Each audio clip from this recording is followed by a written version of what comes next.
A visit to the Republic of Korea on 21st and 22nd February, and I have with me Secretary East, Srimati Vijay Thakur Singh.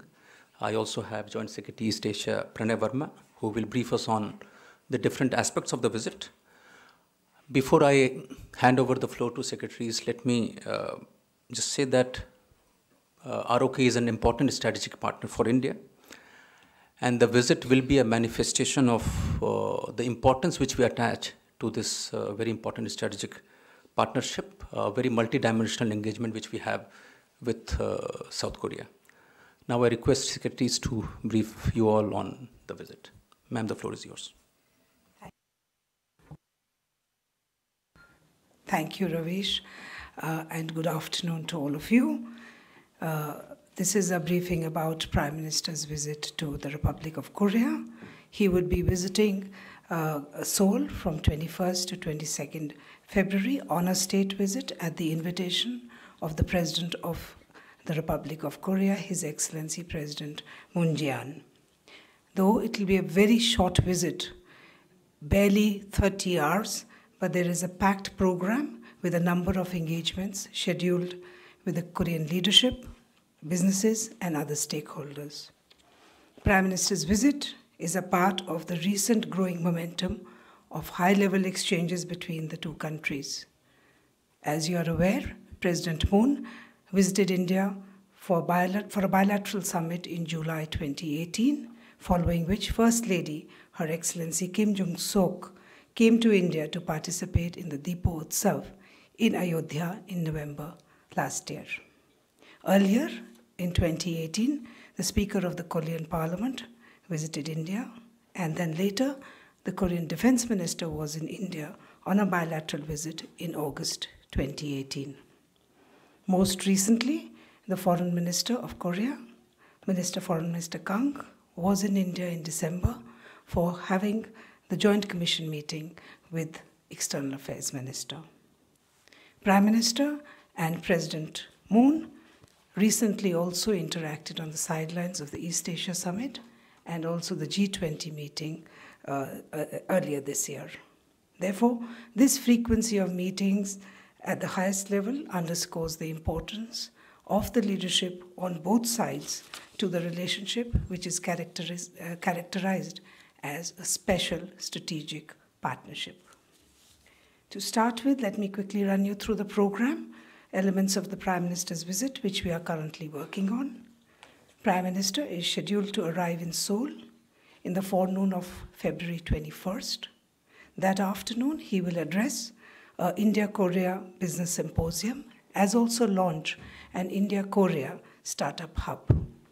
Prime Minister will unveil a bust of Mahatma Gandhi at the Seoul campus of the Son Yonsei University, which is one of the premier universities of South Korea. On 21st afternoon itself, Prime Minister will have meetings with some important dignitaries, like members of the India-Korea Parliamentary Friendship Group, the mayor of the Gimhae city. Now, the Gimhae city, we know, has a historical connection because the Princess of Ayodhya, Princess Suriratna, had gone there many years ago, highlighting again the cultural and the historical connect between our two countries. The Prime Minister will be gifting a sapling of the Holy Bodhi tree to the people of Gimhae through their mayor. Prime Minister that evening will have an interaction with the Indian community in South Korea. And on the evening of 21st, President Moon will host a private dinner for the Prime Minister. The next day, on the 22nd, which will be the main day of the engagements, Prime Minister will pay a visit and his respects at the National Cemetery in Seoul. He will then proceed to the Blue House, which is the Korean Presidential Office, where he will be given a ceremonial welcome. This will be followed by summit meetings with President Moon. The two leaders will make brief remarks to the media following their meeting. Prime Minister will then be hosted to an official banquet in the Blue House by President Moon. In the afternoon, at a brief ceremony just before departure back to India, the Prime Minister will be conferred with the Seoul Peace Prize by the Seoul Peace Prize Cultural Foundation. You would recall that the Seoul Peace Prize Cultural Foundation had announced in October last year the decision to award Prime Minister Modi with the Peace Prize, Seoul Peace Prize for 2018 in recognition of his dedication to international cooperation, global growth, and human development. The above are the broad elements of the program and details are being worked out, but as you can see, despite the shorter duration of the visit, it is packed with a series of engagements. We expect a substantive agenda for discussions which would cover areas of bilateral cooperation, regional and global issues of mutual interest. The two leaders will also have an opportunity to review follow-up action which will be in pursuance of their shared vision for people, prosperity, peace, and future. And that was the vision which was articulated when President Moon had visited India in July 2018. To give you the broad contours of our relationship and the context in which the visit is taking place, I'd like to say that we look at ROK as a very important partner in India's economic modernization. Our trade and investment ties and engagements have grown over the years. Korean companies, whether it's Hyundai, LG, or Samsung, are household names today. And today, many Korean companies are operating in India and joining in national initiatives like Make in India. We are also beginning cooperation in newer areas like IT, ICT, future technologies. Our defense cooperation is also growing. There is closer consultations between our defense ministries as well as between three services and coast guards. The defense, in terms of defense technology and defense co-production, that is another promising area for our cooperation. I had mentioned earlier, but I'll reiterate here again that culture and people-to-people ties are being pursued with facilities like e-visa for Korean nationals, tourists visiting India. We hope that it will result in a significant gain in our people-to-people exchanges. The relationship between India and ROK has witnessed new momentum following Prime Minister's visit to ROK in 2015, when the relationship became a special strategic partnership, and subsequently, following the inauguration of President Moon's administration in 2017 and his new southern policy, under which Korea is looking at expanding relations beyond its immediate region, and India forms a very important pillar of this outreach. On our part, we see strong partnership with ROK as a logical extension of our Act East policy. Therefore, there is natural synergy at this juncture to push forward our relationship into newer areas with newer substance and content. Prime Minister's visit, therefore, will highlight the synergy, and we are looking at consolidating the special strategic partnership between our two countries. I'll end here. Thank you, ma'am. Thank you, ma'am. I now open the floor to questions. Huma.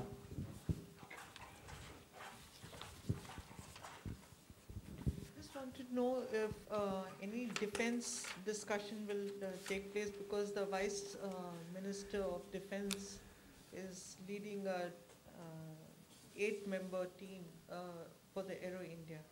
And some of the Korean companies are expressing they are saying that they're not able to get into the Indian market because they're not understanding the laws. So if you can... Yes, the Defense Minister of Korea had visited India, and as I mentioned, that defense cooperation there's greater and greater discussion between the two defense ministries, between our three armed forces, between the coast guards.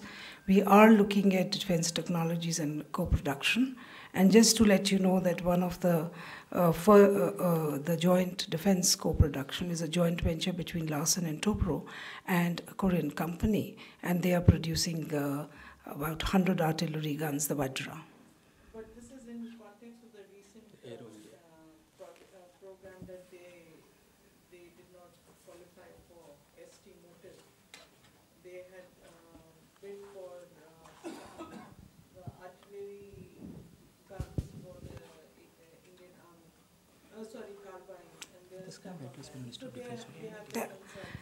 On specific defense procurement issues, that falls within the domain of the Ministry of Defense. So those would be questions. Normally, we do not address, specific procurement matters.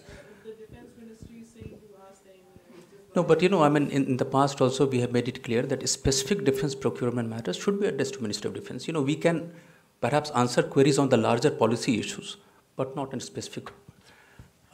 Sinjoy, we will take maybe 2 to 3 at a time.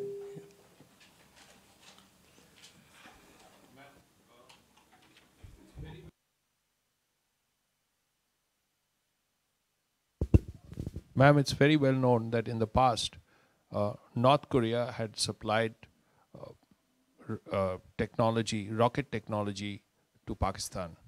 And Pakistan had complied and helped AQ Khan particularly with nuclear material, which is why Pakistan today has all kinds of missiles aimed at India, and North Korea, of course, has a nuclear arsenal.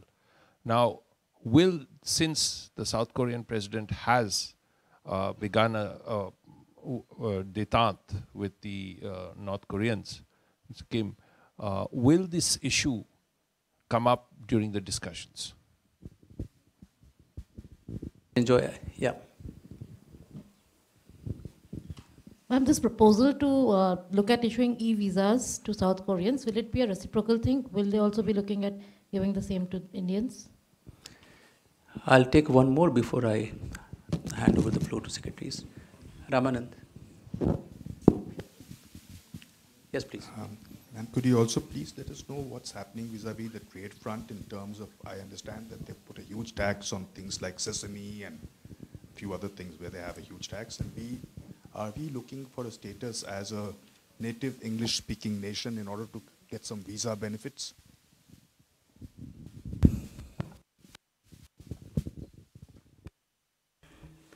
To take the first question regarding DPRK, let me say that India hopes that the engagement that is currently underway between Republic of Korea and DPRK and the other summit, we hope that it helps in reducing tensions and paving the way for peace and reconciliation in the Korean Peninsula. India supports all efforts to bring peace and stability in the Korean Peninsula through diplomacy and dialogue.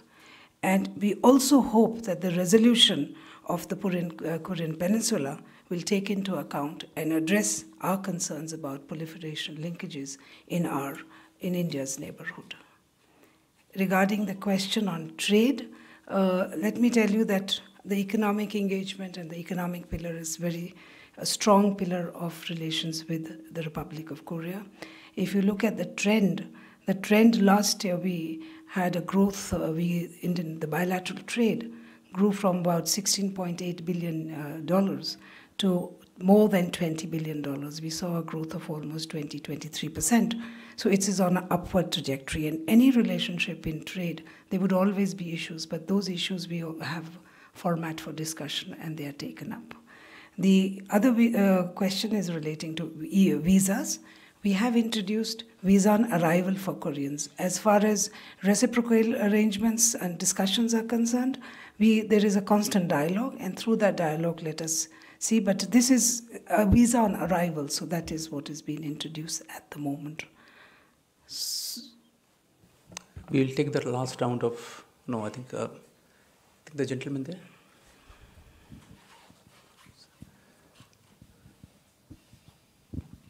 Ma'am, wanted to know the trade deficit with Korea and whether we are taking steps to reduce that. Siddhant, you have a question, right?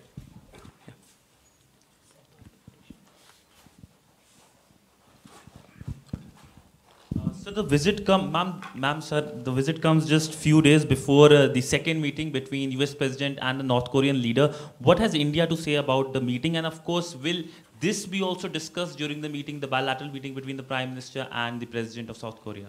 We'll take one more. Ranjit ji. Uske baad. Yeah, after the India-Korea nuclear cooperation agreement, the Korean companies are also interested in setting up nuclear power plants in India. So is there any discussion on let me start with the trade issue once again. On the trade, we have discussions with them for SEPA accreditation. So those discussions are ongoing, and issues relating to various aspects of trade we would be looking at, including issues such as trade balance issues. So they are under discussion under SEPA accreditation. As far as DPRK is concerned, we have a very multifaceted relationship with Korea. We discuss issues of mutual interest, regional and global issues.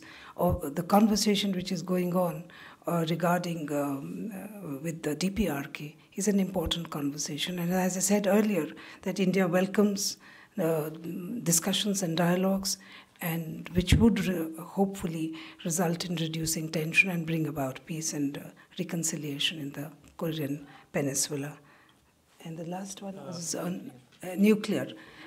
We are, as of now, not looking at anything specific. We will take the last round of questions. Yes, please. Ma'am, my question is regarding FDI investment from Korea. Last time when Korean leader visited India, one of the largest mobile manufacturing plant was inaugurated in Noida. Is there any same alike project is in the offing in the upcoming visit of Prime Minister? Thank you. Anybody else on any other aspect of the visit? Please go ahead. Is space cooperation on the list? I'll start with the first question, which is on. Let me start with space first. On space, yes, it is a discussion which is on the. We have space cooperation with Korea, so we can keep looking at how to look at specific areas of cooperation. And as far as investment from Korea is concerned, if you look at the investment which is already here, is over $3 billion.